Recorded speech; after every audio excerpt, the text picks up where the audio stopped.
అందువల్ల ఇందులో ఆశ్చర్యపడాల్సింది లేదు కదా. సార్, అధికారం కోసం మోదీ దేశాన్ని విభజిస్తూ ఉన్నారు, హిందూ ముస్లింల మధ్య తగాదా పెడుతూ ఉన్నారు అనే ప్రతిపక్షాలు మొదటి నుంచి ఆరోపిస్తూ ఉన్నాయి సార్. ఫరూక్ అబ్దుల్లా ఒక కామెంట్ చేశారు, రాముడు హిందువుల కోసమే కాదు అంటూ. ఈ నేపథ్యంలో మోదీ ఎన్నికల ప్రచారంలో చెప్పిన స్టేట్మెంట్ ఏంటంటే, హిందూ ముస్లిం అని విడదీయను, అలా చేస్తే రాజకీయాలకు అర్హుణ్ణే కాదు, మా ఇంట్లో ఈద్ జరిపేవాళ్ళం, ఆ రోజు పొరుగు నుండే ముస్లింలే అన్నం పెట్టేవారు అని చెప్పి ఆయన చెప్పుకునే ప్రయత్నం చేశారు. సో మోదీకి ఇలా చెప్పుకోవాల్సిన పరిస్థితి ఎందుకు వచ్చింది? మా ఇంట్లో ఈద్ జరిపేవాళ్ళు అనాలి. ఈద్ రోజు మా ఇంట్లో అన్నం వండేవాళ్ళం కాదు, మా ఇరుగు పొరుగు వారే ఆహారం ఇచ్చేవారు అన్నాడు. లేదు సార్, నేను పేపర్లో వచ్చిందని వీడియో చూశాను కదా, వీడియో చూశాను. సో నాకు గుర్తున్నంత వరకు ఈద్ మా ఇంట్లో జరిపే వాళ్ళం అన్నట్టు లేరు. ఓకే, అది ఇష్యూ కాదు, ఎందుకంటే ఈద్ మోడీ జరిపేవాడంటే అది పెద్ద వార్త అవుతుంది కదా. సో కానీ హిందూ ముస్లిం అనే డివిజన్ తెస్తే రాజకీయాలకు పనికిరాదు, ఇది ఇంపార్టెంట్ స్టేట్మెంట్. మోడీ తెచ్చాడా లేదా మనం విశ్లేషిద్దాం. సో మోడీ ఒక స్టాండర్డ్ ప్రిన్సిపల్ మనకు చెప్పారు. ఈ ప్రిన్సిపల్ యూజ్ చేసి ఎవరెవరు రాజకీయాలకు పనికొస్తారు, ఎవరెవరు రాజకీయాలకు పనికిరారు అని వారి స్టేట్మెంట్లను బట్టి మనం ఎనాలిసిస్ రావచ్చు. ఇక్కడ మోడీ చెప్పాడు కదా, హిందూ ముస్లిం అనే డివిజన్ తెస్తే రాజకీయాలకు పనికిరారు అని. రాజాసింగ్ రాజకీయాలకు పనికిరాడు దీంతో, అవునా కదా. శివమస్తే మాకివ్వండి, శవమస్తే మీరు తీసుకోండి, మసీదులు తవ్వండి, ఈ స్టేట్మెంట్ ఎవరు ఇచ్చారు? బండి సంజయ్ స్టేట్మెంట్. సో ఇది శివమస్తే మాకివ్వండి, శవమస్తే మీరు తీసుకోండి. ఎవరు తీసుకుంటే మాకు మీకు అంటే ఎవరారు? హిందువులు ముస్లింలు గారా అంటే బండి సంజయ్ రాజకీయాలకు పనికిరారు. ఇక రాజాసింగ్ స్టేట్మెంట్ నేను ప్రత్యేకంగా చెప్పాల్సిన అవసరమే లేదు. అలాగే యోగి ఆదిత్యనాథ్ ఆయన స్టేట్మెంట్లు అన్నీ తీయండి, హిందూ ముస్లిం తప్ప ఇంకేదైనా ఉంటుందో చూడండి. సో ఆయన రాజకీయాలకు పనికిరాడు. అసలు ఆ మాటకొస్తే అసలు హైదరాబాద్ భాగ్యనగర్ ఇది ఇందులో హిందూ ముస్లిం కోణం లేదా? సో కారు స్టీరింగు ఎక్కడ ఉన్నది? నిజాం నవాబ్ చేతిలో ఉంది. ఈ నిజాము రజాకారు ఇదంతా ఎక్కడికి వెళ్ళి ఎంఐఎం ఇవన్నీ రోజు తీసే తెలంగాణ రాజకీయాలు ఎంఐఎం పెద్ద పార్టీనా? బీజేపీ అసలు కాంగ్రెస్ను ఎదుర్కోవాలన్నా బీఆర్ఎస్ ఎదుర్కోవాలన్నా ఎంఐఎం పేరు తీయకుండా మాట్లాడదు. ఎంఐఎం నిజంగానే అంత తెలంగాణ రాజకీయాలు శాసించే శక్తి కాదు కదా. మరి ఎందుకు ఎంఐఎం లేకుండా మాట్లాడదు? అంటే అది హిందూ ముస్లిం కాదా? ఎన్నికలప్పుడే జిహెచ్ఎంసీ ఎన్నికలప్పుడే రోహింగ్యాలు గుర్తొచ్చారు, ఇంకెప్పుడు గుర్తు రాలేదు. అది హిందూ ముస్లిం కాదా? ఆ మాటకొస్తే ప్రైమ్ మినిస్టర్ స్టేట్మెంట్లు ఇటీవల ఎస్సీ ఎస్టీ బీసీ రిజర్వేషన్లను తగ్గించి ముస్లింలకు ఇస్తారు, ఇది హిందూ ముస్లిం కాదా? మేము అధికారంలోకి వస్తే ముస్లిం రాజకీయాలు రద్దు చేస్తాం. ఊరు రద్దు బీజేపీ నేతలు చెప్పడం లేదు. అసలు ముస్లిం రాజకీయాలు ఈ దేశంలో ఉన్నాయా? ముస్లిం రిజర్వేషన్లు మేము అధికారంలోకి వస్తే ముస్లిం రిజర్వేషన్లు రద్దు చేస్తాం. అసలు ముస్లిం రిజర్వేషన్లు రాజ్యాంగ విరుద్ధం. ఎక్కడ ముస్లిం రిజర్వేషన్లకు అవకాశమే లేదు. ముస్లింలో ఉన్న వెనుకబడిన వాళ్ళకి రిజర్వేషన్లు, ముస్లిం అయినందుకు రిజర్వేషన్ ఉండదు, హిందూ అయినందుకు రిజర్వేషన్ ఉండదు. సో ఇప్పుడు ఎస్సీ ఎస్టీ బీసీ రిజర్వేషన్లు హిందూ రిజర్వేషన్లు కాదు, అది ఎస్సీ ఎస్టీ బీసీ రిజర్వేషన్లే. వాళ్ళు హిందువులే కావచ్చు కానీ హిందూ రిజర్వేషన్ కాదు. హిందూ రిజర్వేషన్ అంటే బ్రాహ్మణులకు రెడ్లకు కూడా వస్తుంది, రావడం లేదు కదా.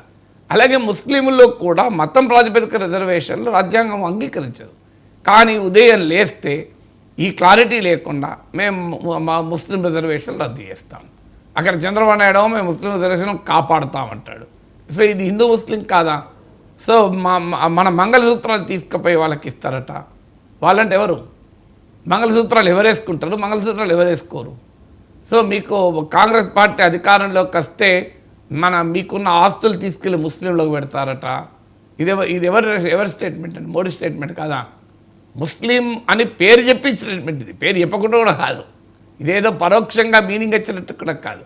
ఒక్క పిల్లలు ఎక్కువ మంది వచ్చేవాళ్ళు అన్నాను, దాని మీనింగ్ ముస్లింలు కాదు అని. ఇవాళ భారతీయ జనతా పార్టీ ప్రధాన ప్రచారం ఏంది? ముస్లింలు ఎక్కువ మంది పిల్లలు పుట్టిస్తారని. నిన్న నెట్వర్క్ 18 ఇంటర్వ్యూలో మోడీ ఏం చెప్తాడు? మతం క్వశ్చనే లేదు, పేదరికం ఎక్కడుంటే అక్కడ పిల్లలు ఎక్కువ ఉంటారు అంటూ, హిందువులో కూడా పేదలు ఎక్కువ ఉన్న చోట పిల్లలు ఎక్కువ ఉంటారు అని పేదరికానికి పిల్లలు ఎక్కువ ఉండటానికి లింక్ చెప్పారు. బీజేపీ ఇప్పటిదాకా చెప్తున్నది మతానికి పిల్లలు ఎక్కువ ఉన్న లింక్ చెప్పారు కదా. సో మాలాంటి వాళ్ళం డెమోగ్రాఫర్స్ సోషాలజిస్ట్ ఎప్పుడు చెప్తున్నారు అయ్యా ఇది మతం ఎక్కువతో లింక్ ఉన్న దానికన్నా పేదరికంతో లింక్ ఉన్నది అంటే అటాక్ యాంటీ హిందూ అని చెప్పి అన్నారు. ఇవాళ సాక్షాత్తు నరేంద్ర మోడీ చెప్తున్నాడు అన్నమాట. ఈ ముస్లింలు పిల్లలు ఎక్కువ ఉంటారని నేను ఎప్పుడు అన్నాను, నేను అనలే. మీరు ముస్లింలకు అన్యాయం చేస్తున్నారు. నేను అన్నది పేదరికం ఎక్కడ ఎక్కువ ఉంటే అక్కడ పిల్లలు ఎక్కువ ఉంటారు అన్నాను.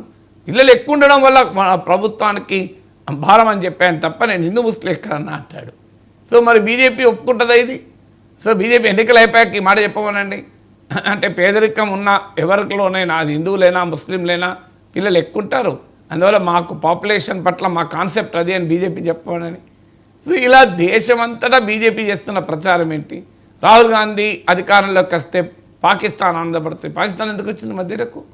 హిందూ ముస్లిం లేకపోతే పాకిస్తాన్ దేని కొరకు వచ్చిందని. ఇప్పుడే కాదు, నితీష్ కుమార్ మహాగఠబంధన్ తరఫున పోటీ చేసినప్పుడు అమిత్ షా నితీష్ కుమార్ కూడా ఇట్లా అన్నాడు. ఇప్పుడు బీహార్లో నితీష్ కుమార్ ఎన్డీఏ ముఖ్యమంత్రి. నితీష్ కుమార్ కలిస్తే పాకిస్తాన్లో టపాకాయలు కాల్చుకుంటారు. ఇది హిందూ ముస్లిం కాదా?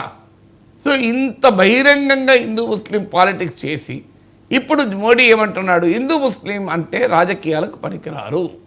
అంటే ఎవరు రాజకీయాలకు పనికిరారు? ఇప్పుడు దీన్ని బట్టి చెప్పాలి కదా. రాజకీయాలకు మోడీ పనికిరాడా? యోగి ఆదిత్యనాథ్ పనికిరాడు, బండి సంజయ్ పనికిరాడు, రాజా సింగ్ పనికిరాడు. అంటే బీజేపీ నేతలు ఎవరు రాజకీయాలకు పనికిరారని మోడీ స్టేట్మెంట్ యొక్క మీనింగ్ కదా. వీళ్ళు మోడీ యాక్సెప్టెడ్ చెప్పమనండి. అందువల్ల ఇప్పుడు అసలు విషయం ఏంటంటే హిందూ ముస్లిం అనే నినాదము ఎక్కడా క్షేత్రస్థాయిలో ఈ రాజకీయం పెద్ద ప్రభావాన్ని చూపడం లేదు అన్న రిపోర్టర్ అని. ఈ రిపోర్టు చాలా కాలంగా మీడియాలో వస్తున్నాయి. అప్పుడు ఉత్తరప్రదేశ్ గురించి, బీహార్ గురించి, రాజస్థాన్, హిందీ స్టేట్స్లో బీజేపీకి 54% ఓటింగ్ వచ్చింది 2019లో. సో అక్కడ హిందూ ముస్లిం పాలిటిక్స్ బీజేపీ పెరుగుదల కారణం.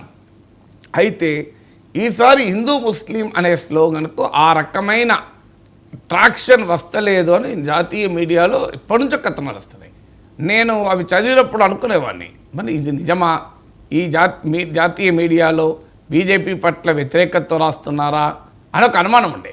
కానీ ఇవాళ మోడీ స్టేట్మెంట్ చూశాక నాకు అనుమానం పోయింది. ఓహో, అందుకే మోడీ ఈ నినాదం పనిచేయడం లేదు, ఈ హిందూ ముస్లిం కార్డ్ పనిచేయడం లేదు, అందువల్ల ఆయన డిజైన్ చేసుకుంటున్నాడు, పనిచేయడం లేదు. అంటే ఇది ఆ ప్రభావం చూపడం లేదు, ప్రజలు దీనికి పెద్దగా అట్రాక్ట్ కావడం లేదు, గతంలో లాగా మతపరమైన భావోద్వేగాలకు రగలడం లేదు అని బహుశా మోడీకి ఉన్న ప్రత్యేకత ఏంటంటే, బీజేపీకి ఉన్న ప్రత్యేకత ప్రజల మూడ్ను, ప్రజల పల్స్ను బ్రహ్మాండంగా పట్టుకోగలుగుతారు.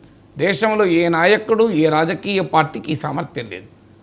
అంత సైంటిఫిక్గా పబ్లిక్ మూడ్ను పర్సీవ్ చేయగలిగే సామర్థ్యం బీజేపీకి ఉంది, మోడీకి ఉంది. అందువల్ల బహుశా వాళ్ళ పబ్లిక్ పల్స్ వాళ్ళకి అర్థమై ఉంటుంది. ఈ కమ్యూనల్ స్లోగన్స్ దేశ రాజకీయాల్లో ఉండవు. పైగా దీన్ని బట్టి అసలు ముస్లిం ఓటు కాంగ్రెస్ వెనకాల కన్సాలిడేట్ అవుతోంది. హిందువుల్లో అనుమానం పెరుగుతోంది.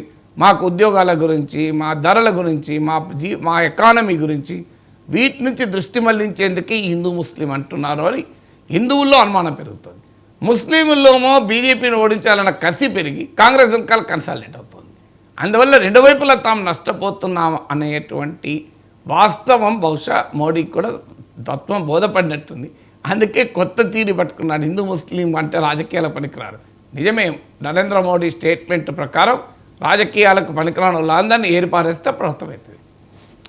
రైట్ సార్, ఎన్నికలకు ముందు చాలా కాన్ఫిడెంట్గా ఉన్నారు సార్, కాన్ఫిడెంట్గా కూడా చెప్పారు భారత